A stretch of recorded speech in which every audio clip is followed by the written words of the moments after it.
Tidak ada yang lebih sial dari seorang yang ingin melucu, tapi sama sekali tidak lucu.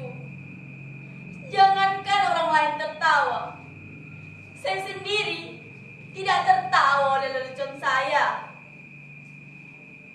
Mungkin kalian menyangka menjadi badut adalah pekerjaan yang paling gampang. Tinggal bertingkah kocak dan semua orang akan tertawa. Bila kalian menjadi saya, kalian akan mengerti. Tidak gampang membuat orang tertawa. Apalagi jika kamu sedang tidak ingin tertawa. Lagi pula, di zaman ketika orang-orang gampang merasa tersinggung dan marah, membuat lelucon tidak semudah apa yang kalian bayangkan. Bisa-bisa karena lelucon kalian dipidanakan, dianggap menghina dan mencemarkan nama baik. Kawan baik saya, seorang pelawak, di penjara hanya karena membawakan lelucon yang kemudian dianggap menghina. Dia bercerita tentang orang yang memanjat pohon kelapa pada jam 10 pagi. Dan dari atas pohon itu, orang itu memandangkan azan subuh. Tentu saja membuat gempar seluruh kampung. Orang-orang berbondong mendatangi orang itu, berteriak-teriak menghujatnya. Bahkan ada yang ingin membunuhnya. "Dasar kafir, turun kamu!" Begitu orang kampung tersebut berteriak marah. "Berani-beraninya kau melakukan penghinaan. Azan subuh jam 10. Dasar orang aneh, kafir." Lalu dengan tenang orang itu menjawab, "Loh, siapa yang aneh? Siapa yang kafir? Coba kalian pikir. Saya azan subuh jam 4 di masjid. Tapi tak satu pun dari kalian yang datang ke masjid.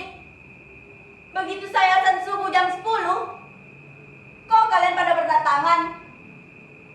Coba kalian pikir. Siapa yang gak taat?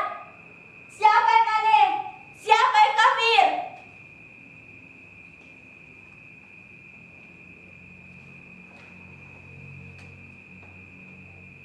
Orang sekarang gampang mengkafir-kafirkan orang.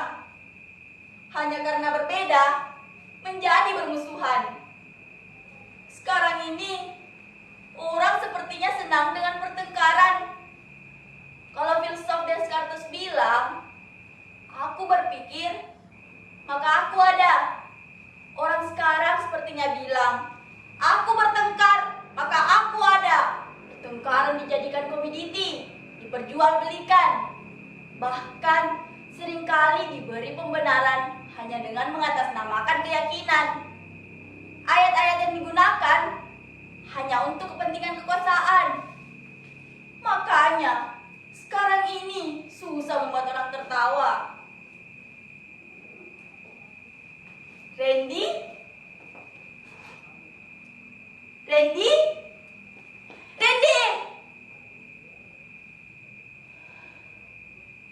Ya, kamu sudah punya pacar baru ternyata. Yang lebih cantik,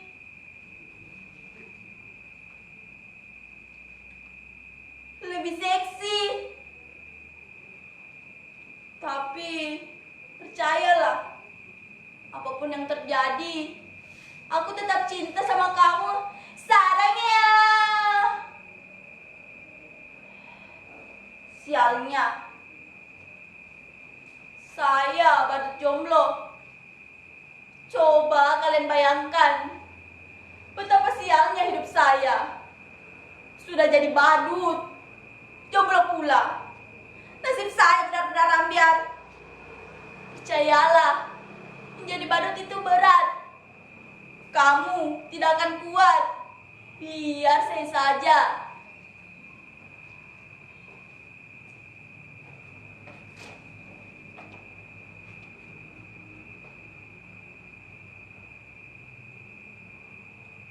Kenapa kalian menatap saya seperti itu?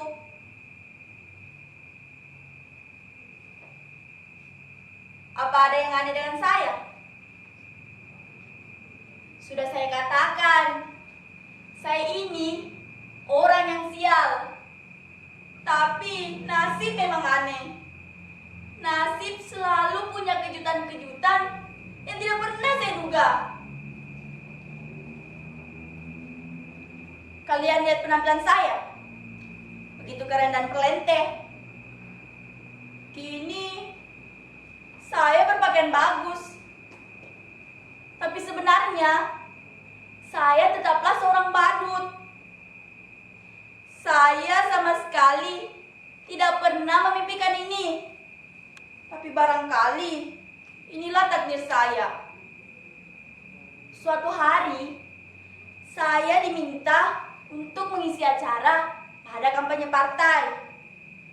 Menurut saya, penampilan saya biasa-biasa saja, sama sekali tidak lucu. Tapi entah kenapa, semua orang yang hadir tertawa terpingkal-pingkal. Saya hanya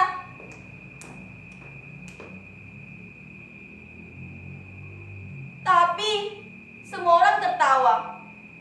Saya hanya menggoyang-goyangkan punggung saya.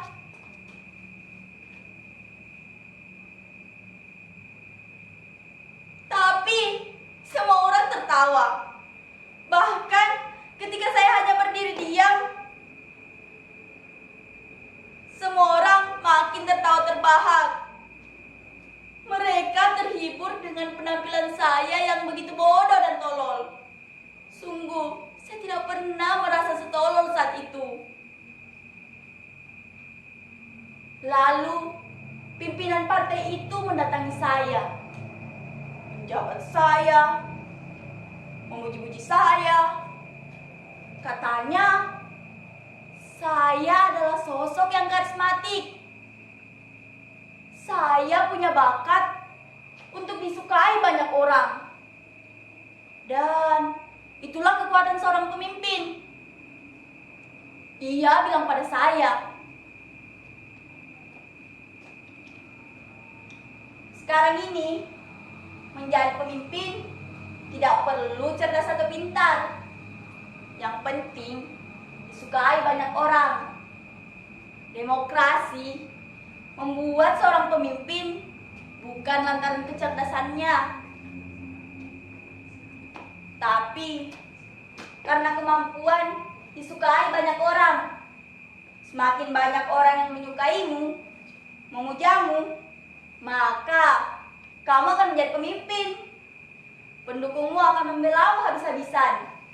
Tidak peduli kamu salah atau benar. Yang penting, orang tetap percaya. Kamu boleh bohong dan ngibul sesukamu.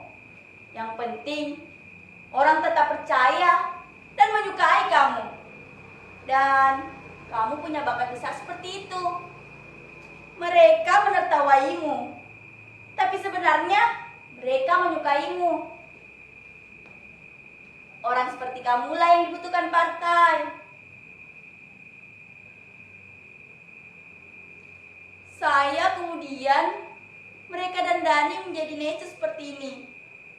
Didaftarkan ikut pilkada. Padahal saya tidak tahu apa itu pilkada. Saya tidak tahu bedanya pilkada dan pilkabe. Tapi ada yang bilang, kalau pilkabe tidak boleh coba-coba buat anak. Tapi kalau pilkada, boleh coba-coba buat anak. Makanya, banyak anak-anak pejabat dan pemimpin yang coba-coba ikut pilkada. Saya benar-benar tidak tahu mengapa mereka pilkada. Padahal ijazah pun saya tidak punya. Tapi mereka bilang, tenang saja, ijazah bisa dipalsukan. Jangankan ijazah, kebenaran pun bisa dipalsukan.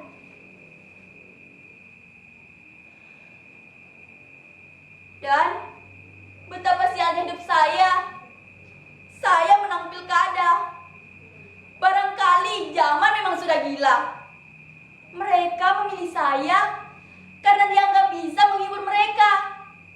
Mereka menganggap saya orang paling lucu yang bisa membuat hidup mereka bahagia. Ketika saya menjadi badut, saya tidak pernah berhasil membuat orang tertawa. Tapi ketika saya menjadi pemimpin, berkali-kali saya buat orang tertawa. Itulah kenapa saya bilang, betapa sialnya hidup saya.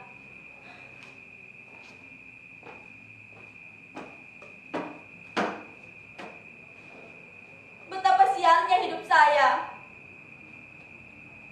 Dulu menjadi badut, menjadi pemimpin pun tetap jadi badut. Badut yang bisa mereka atur, badut yang bisa membuat hidup mereka terhibur. Percayalah, menjadi badut itu berat. Kamu tidak akan kuat. Biar para pemimpin saja. Hidup pemimpin kita. Pada pemimpin kita. Hidup